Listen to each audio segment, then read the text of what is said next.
Hi folks, welcome back to Math with Captain Rod. Purpose of this video is to kind of twofold. One, to go through an example of, again, plotting in polar, and two, to talk about how to calculate the slope of a tangent line for a polar graph. So I'll take these one step at a time. First, we're going to work on the plot. So graphing in polar, it's never a bad idea to start with just a standard Cartesian graph for r against theta. So what we're looking at here is a function r equals cosine of 2 theta. A cosine wave has kind of like this generic shape to it.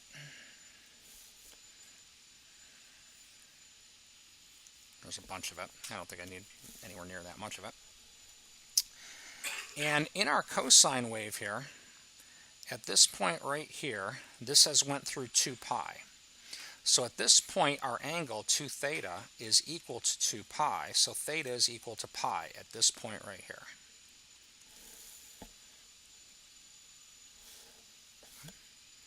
Now, that makes this pi over 4.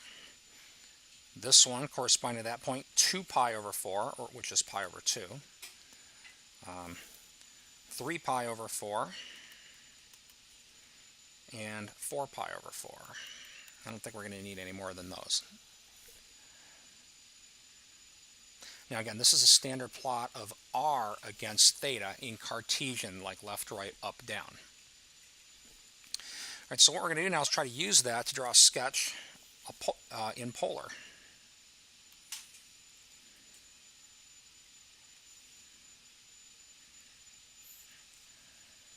And again, this is just going to be kind of a rough sketch.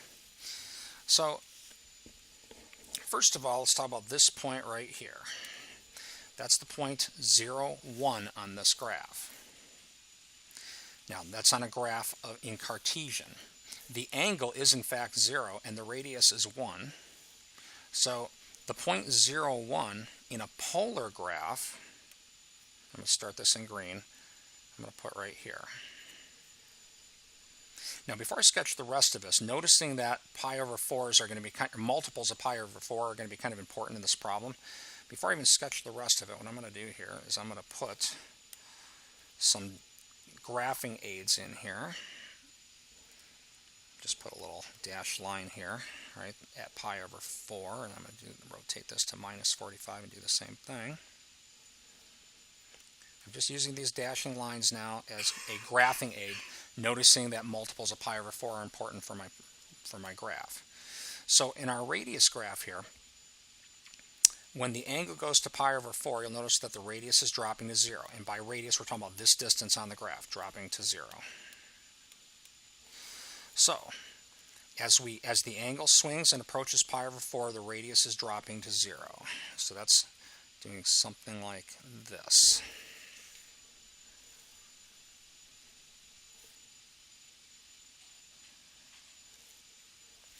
Right, between pi over 4 and pi over 2. Now, in my polar graph, that's this region. The radii are negative in this region. So these are actually filling out graphical information, let's see, in this little part of quadrant 3. So the radius is starting at 0, going to negative 1. So we're starting at 0. Going to negative 1 is going to put us here. So again, this is the point, angle-wise, we're at pi over 2.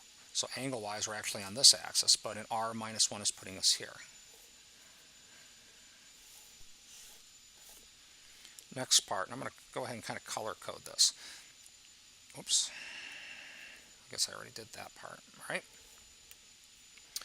All right, now let's talk about this section of the graph. So now angle-wise, we are between pi over 2 and 3 pi over 4. So pi over 2 is straight vertical, and this is 3 pi over 4. You can see 1 pi over 4, 2 pi over 4, 3 pi over 4. So this blue part of the curve, angle-wise, we're here.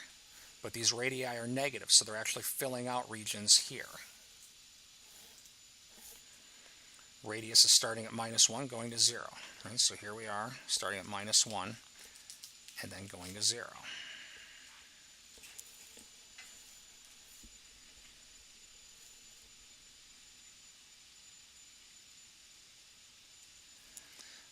next part of the curve. Do this in yellow. Why not?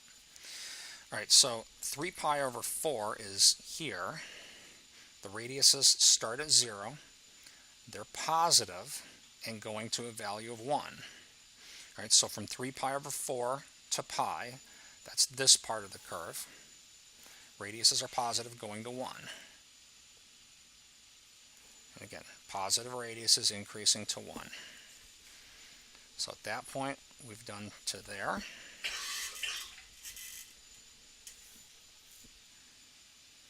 Next part of the curve. I'm going to go ahead and get some more angles in here. So this was 4 pi over 4. This one right here is 5 pi over 4. This one corresponding to this spot is 6 pi over 4, which is 3 pi over 2.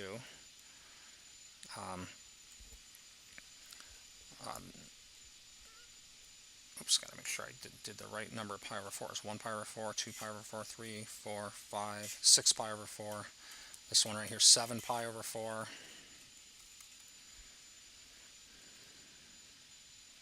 8 pi over 4. Okay, so let's see, we were at 4 pi over 4. I'm going to color code this, this light blue. So 4 pi over 4 is here, right? That's this angle, that's pi. Radius is at 1. As we go to 5 pi over 4, the radius goes to 0. So 5 pi over 4 is that angle, radius going to 0. So this part right here on our r against theta graph corresponds to this part on our polar graph. And hopefully, hopefully everybody watching this sees the symmetry in this problem. We could probably just sketch in the rest of it. I'm going to go ahead and do a little bit more here. Okay, 5 pi over 4 to 3 pi over 2. So again, this is 5 pi over 4 to 3 pi over 2. The radiuses start at 0. They're negative, going to minus 1. So this part of our graph is corresponding to this guy. And in order, again, I want to move on and start talking about the calculus part of it. When we do this part of the curve, it's going to fill in this. I'll just do that. And when we do this part of the curve, it's going to fill in this part. There. So I kind of color-coded our radius against different parts on the curve. That's what it looks like. And we got this 4-petal rose-looking thing. All right, now I want to talk about the calculus questions here. So I'm going to need a little bit of room. I think what I'll do, because I don't want to completely get rid of this, is I'll shrink this down just a little bit. Move it off to the side. All right, so again, that was just our graphing aid for coming up with this graph. Next thing we want to be able to do now, we want to be able to apply some calculus to this. So for example, what if we wanted to know maybe a tangent line going through that point? So remember, tangent lines can be written y equals mx plus b. Now the question, I'm just going to take it right out of the book. It doesn't actually ask for tangent lines. It just says sketch the tangent lines and find their slope. We're not actually going to bother to find the actual equation for the tangent line, just their slope. So in order to get the slope, we want dy dx, because that's how slope on a Cartesian graph is determined. I mean, that's what slope would be. So then the million-dollar question is, how do we get a dy dx out of this, which is an r and theta? And the answer is by the chain rule. Now keep in mind too that going back and forth between polar and Cartesian, x is equal to r cosine theta and y is equal to r sine theta. Dy dx by the chain rule of differentiation can be written dy d theta dx. That's the chain rule. Now, usually, we could calculate d theta dx, but since we have x in terms of theta, this would probably be a little cleaner if we write this over dx d theta.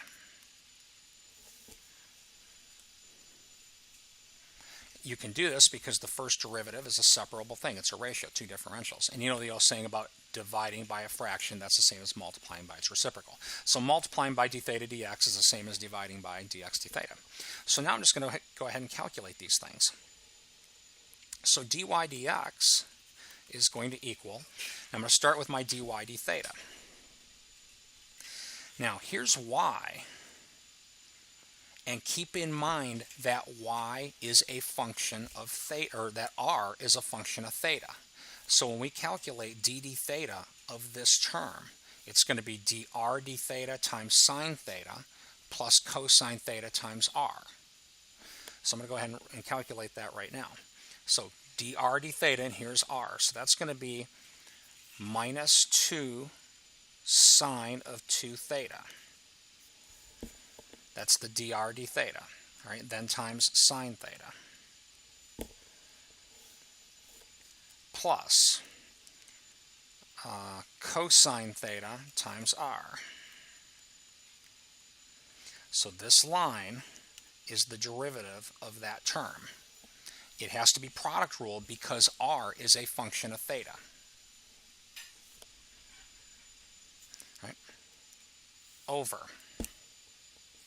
Right, dx d theta. Now we're going to look here. So dx d theta is going to be dr d theta times cosine theta minus sine theta times r, because again this has to be product ruled. So here's r defined by this function, so dr d theta is going to be minus 2 sine of 2 theta. Derivative of cosine is minus sine times 2. Yep, that's right. Got lost with where I'm at here. I got to kind of go back and remember this. Oh, we were differentiating this, so that's dr d theta times cosine theta. So that's the derivative of this term times this, plus the derivative of this times this. That's going to be minus r sine theta, because the derivative of cosine is minus sine.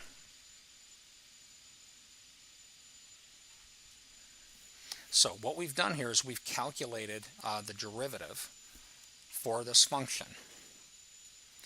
Now, we're going to kind of investigate that at different angles. So I'm going to start with 0. So dy dx at x equals 0, I'm sorry, that wasn't x equals 0, that was theta equals 0. On our graph, we're here. If we put zeros in, both of these terms are 0. Sine of 2 times 0 is 0, sine of 0 also 0, plus cosine of 0 is 1 times r, and I'm looking right here now for r, cosine of 0 is another 1, over, okay, this next term now, sine of 0 is 0, so that term is gone, minus r, which is 1, times the sine of 0, which is 0, so this is 1 over 0, which is infinite, or not defined. I'll just put slope not defined. Right? And as we look at our graph here, you'll notice that the tangent line is vertical. That has undefined slope. So this is perfectly consistent with the picture I'm looking at with our graph. I'm going to go ahead and just evaluate at one more point here. Let's take a look at the positive pi over 2. And I'm going to get rid of this now.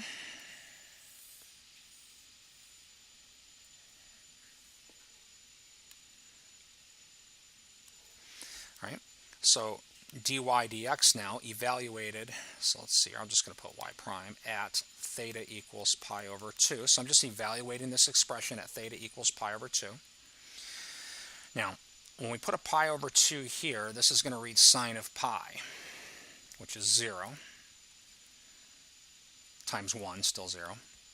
We put a pi over 2, let's see, here.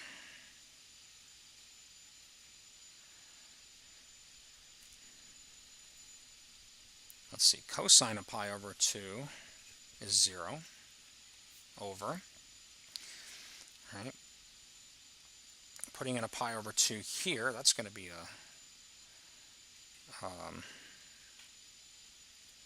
pi over 2 here, sine pi, that's going to give us a 0 times 1. And pi over 2 here, let's see, let's deal with the sine theta. Sine of pi over 2 is 1.